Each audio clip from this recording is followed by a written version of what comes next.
Hi, I'm Marcus with the IndieMusicLab.com. So one of the most iconic sounds in music production for the last 40 years or so has been the drum machine sound. This sound, of course, was a staple of pop music in the 80s, and it has not looked back since. It's still a prominent part of especially the pop music production scene. So what I thought I would do today is share with you guys the 4 steps to the perfect drum machine sound. So follow along with whatever DAW you happen to be using, and let's get right into it. Okay, step number 1 to the perfect 80s drum machine beat is you gotta start with good samples. This is the most important step. You gotta have a good sound from the jump.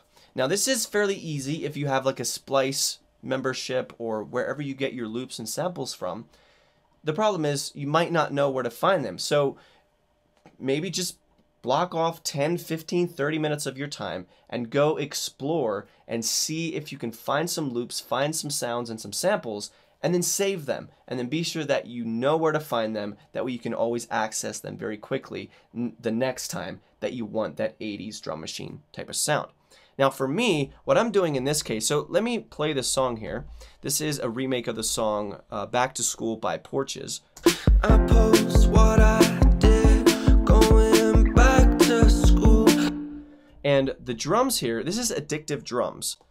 And a while back I bought their Real Machines pack. It's not extremely versatile, it's fairly limited as far as the range of sounds that you can get from these, but they do sound quite good. And so I started with the 80s 808 preset, and then I made some slight adjustments from there. So then here's what the beat sounds like, straight out of Addictive Drums. Or it's not straight out because we do have a couple effects, but we'll get into those.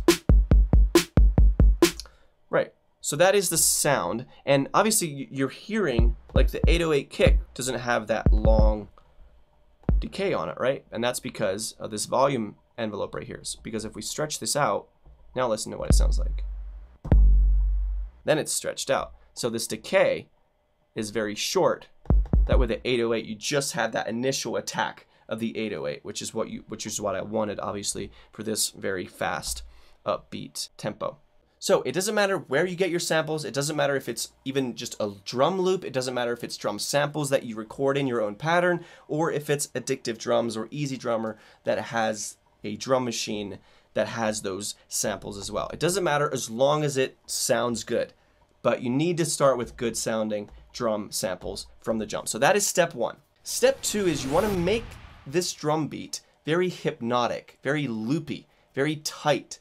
This isn't supposed to sound like an acoustic drum kit. It's supposed to be tighter, a bit more programmed of a sound, right? It's just kind of looping.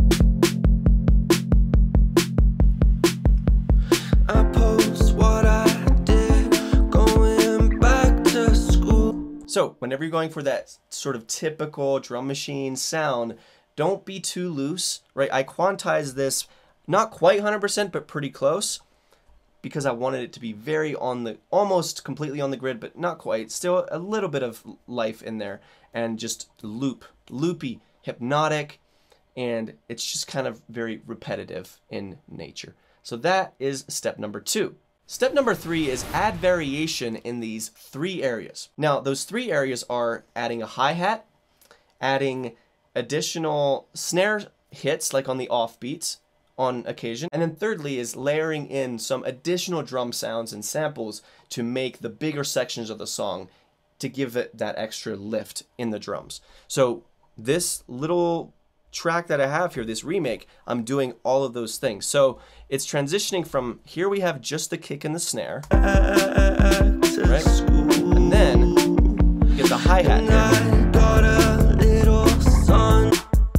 We're actually adding 2 things here. We're adding the hi-hat, and we're adding this, whoops, we're adding this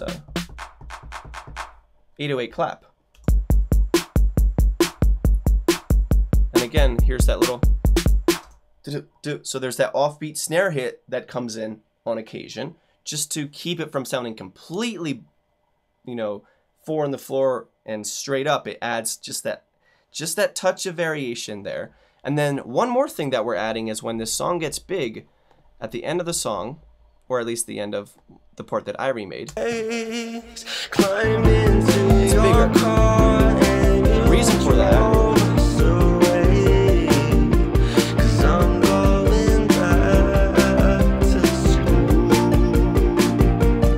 it's bigger is because I'm layering this new drum track in, and it's repeating the exact same pattern with just the kick and the snare, but it's a whole new sample of a new kick and a new snare that's layering in to this.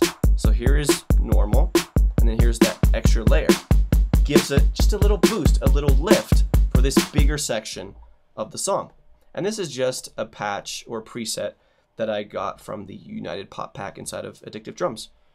I just explored until I found something that I thought sounded good, layered in with that drum machine beat. All right, we still got one more step to go. Very quickly though, before we do that, if you are ready to take the indie music you're trying to make, if you're trying to actually get up to the level of artists like Phoebe Bridgers and the 1975 and whoever your favorite indie artists are, right? If you're trying to finally create songs, then this is going to give you the roadmap. This is a step-by-step plan, a step-by-step system from step 1 through step 7, how to create your songs from start to finish. So it's the 7 steps to a killer indie song. It is really gonna help you out. There's so much good stuff in here, so don't miss out. Link is in the description. It's 100% free. All right, we got one more to go. Here is step number 4. Step number 4, put the icing on the cake. So this, when I'm talking about icing, I mean effects like saturation, maybe a gated snare reverb, you know, those types of things. This is the part where you want to just play around a little bit and see what you can come up with. So in this case, I mainly just added saturation. So using 2 different plugins. So this is our beat right here, right? Let's solo this here. So here is straight out of Addictive Drums.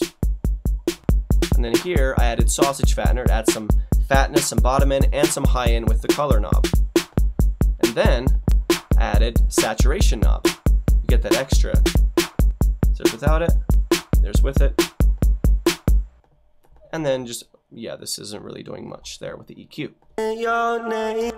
But yeah, you could play around with things like a plate reverb.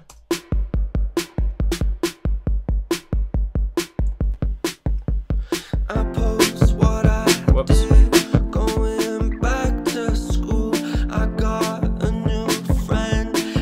I mean, if you wanted to sound extra strange, you could even send it to the doubler that I already have set up on that return track, right? So before you just move on from the drums, make sure that you get the sound that you want, and especially saturation. If you don't know what to add, just reach for any type of saturation plugin and see if it can help your drums really punch and give it that extra grit and edginess. So that is the icing on the cake. Those are the 4 steps to creating the perfect 80s drum machine beat. Now before you go, like I mentioned earlier, be sure to grab yourself a copy of the free 7 steps to a killer indie song guide. I don't want you to just feel lost in the songwriting and production and mixing process and everything that goes into creating a song and putting it up on Spotify. This will give you the roadmap. This will give you the framework to take it from step 1 all the way through the end to where it is now Spotify ready, it's completed, and it sounds amazing. So don't create another song without following it, without implementing the 7 steps to a killer indie song. Link is in the description. It's 100% free. Thank you so much for watching, my friend. I will see you next time.